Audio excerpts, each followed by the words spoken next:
Hello, everybody. So I'm going to show you some tips and tricks to like processing the Aurora photography, and I'm going to show you on a couple of different kinds of Aurora because the experience of it will be a little bit different. This is from the first night that we were there, and the light here in the right, the like bright white light, that's actually just a car coming over the hill, and I actually kind of like this. And you can see here that the Aurora is pretty faint, but it's actually really there, and your camera is going to collect a lot more information. Even though the JPEG that it's going to show you or the raw file is going to not have everything, depending on if you're shooting raw JPEG, there is detail and information to be had. So the first thing is that I happen to be just in Lightroom. I do most of my processing in Photoshop, but I figure I'll show Lightroom because it's just as easy. And Develop and Camera Raw are essentially the same programs. So you can see it's like really dark, the histogram. We talked about this, like you don't really want your histogram to look like this, but you don't want it to look like this like on a daytime shot, right? You at a nighttime shot, you're going to have most of your content and data way to the left. But I just want to show you one thing really quickly. Just exposure alone. All I'm doing is exposing. Adding, and in this case, it's almost 2.5 stops of light. There is a lot of information here. The headlights still kind of look cool. There's a lot more green from the Aurora and a lot more stars come out. So there's nothing wrong with dragging up the exposure first. In fact, that's usually the first step to see what is in there that you can use. Then what I would do is I play with my highlights and my whites, and I figure out what if I want to go someplace with these. And I probably wouldn't go much brighter.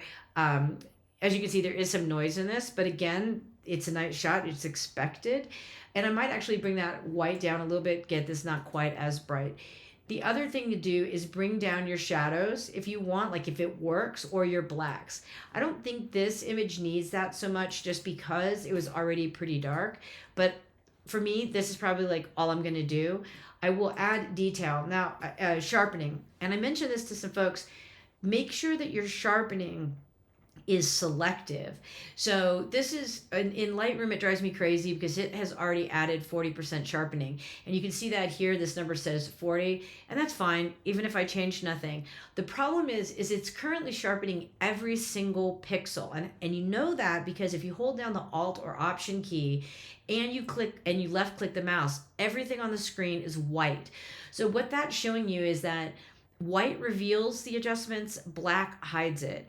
So this is showing you that the 40% sharpening is being applied to every pixel.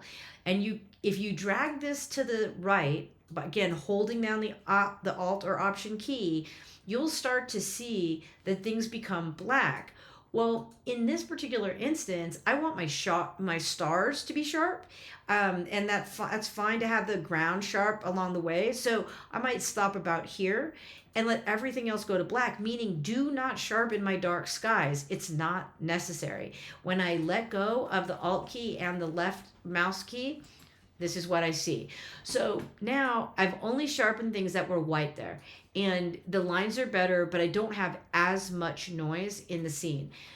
When you're in the detail tab, you have the option to sharpen, but you also have the option to reduce noise.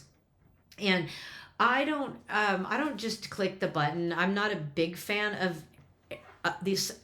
I'm a big fan of some things that go automated here, like cloning things out, but I'm not a big fan of these kind of adjustments because they kind of are more block and tackle and they do everything.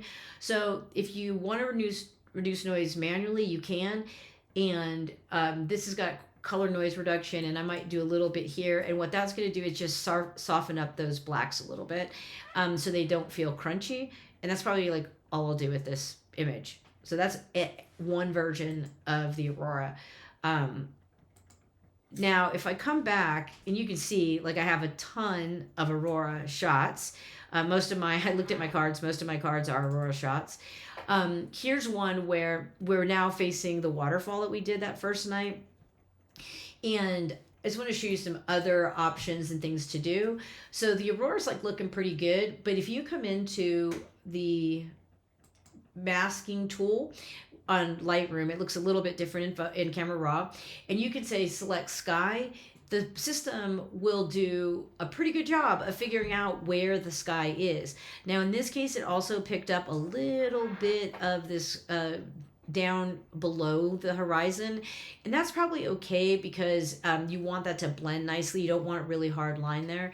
So now that I've got my selection made, I do pretty much the same thing, right? Open up the exposure, try to watch these highlights where it's super bright, so I might bring that down a little bit, add back in a little bit of black, and add back a little bit of white. You got to find that happy medium. So you see that one area that's kind of like blowing out, it's a little crazy. We definitely don't want that. So get it in there, see how it looks. Now the neat thing is that I can take this mask that's up here now, click on the three dots, and I can say duplicate and invert. So now that the sky is usually the easiest thing to select, and if you want to do other things than the sky, you can duplicate and invert. So I'm going to go ahead and do it, and you can see the selection has automatically chosen the not sky. In this case, the waterfall in the background. So in this one, I might open up the shadows a little bit. I don't necessarily need to add exposure. That's probably not the way to go, but just opening up the shadows has now made the waterfall a bit more prominent. And then I can also do highlights down here because, again, I don't want to open up the dirt, right? The dirt is dark, it's in shadow, it's at night, it should be dark. But by using these sliders, the shadows and the highlights and the whites, I'm actually able to reveal more of the waterfall super easily. And then if you want, you can switch back between the two. So if I go back to my first mask, so now I'm back up in the sky. If I hover it, you see it. And I say, okay, well, maybe a little bit of saturation. And what do we get? In this case, our aurora was mostly green. So you got to be a little bit mindful of that. Like it doesn't need to necessarily be green. There's a little bit of red here, but not a lot. All right, so I'm going to stop this one. Oh, well, actually, let me go back because I didn't sharpen this one. So we come back in, same thing. Because I'm in Lightroom, I have to go through this exercise. I don't want every pixel sharpened. So again, Alt-Option key on the keyboard and then drag to the right. Now, only the edges of things are sharp, and it's pretty fast and easy. Like I left it at 40%, but this is where I started. This is where I'm going to go. You can see the stars are white, the water's white, the edges of the aurora white, done. All right, so let's go back. Let's pick one that's got a lot of color. Oopsie, where is it? I want to go back here. Okay.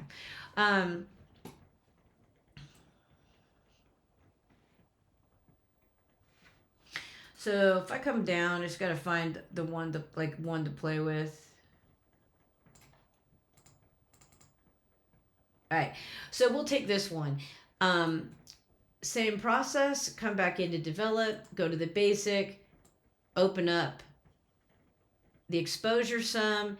That's all the light that's revealed. You can use highlights to brighten it up, a little bit of whites. Again, these two sliders, highlights and whites, are really working the snow, some of the bright areas of the aurora, but definitely the stars.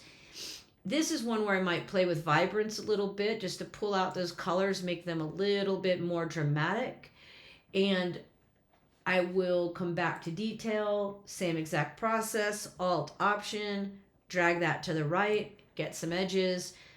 Now we're there. Let's go back to masking. In this case, if we say select the sky, right? It's figured that out. Now we're going to say, I'm not even going to do anything because I like the sky. Invert. Now I've got, this thinks that this is not sky up on the left. I don't want that. So here we're going to say subtract. You see it says add and subtract. I'm going to say subtract. I'm going to say use a brush to subtract. And I'm going to take the red out of the sky. So the mask is no longer in the sky, leaving my mask all along the bottom where the icebergs were. So now that I've done it, I can do the same thing, which is open up some shadows down here, right? Open up some highlights on there. Maybe add a little bit of saturation to bring this out. Maybe a little bit of whites. Pretty much just like that. And again, this image is done. It's taken a minute. It's actually really easy to process this stuff. Now, if I wanted to, and I go back to the library and I can hit, I choose this just because it means it's done. 5 stars just means it's done. Doesn't mean it's necessarily epic. I feel like I could make my stars a little bit brighter. So I'm going to come back. I'm going to go back to my mask, go back to my first mask, and open up a little bit of the whites here and the highlights.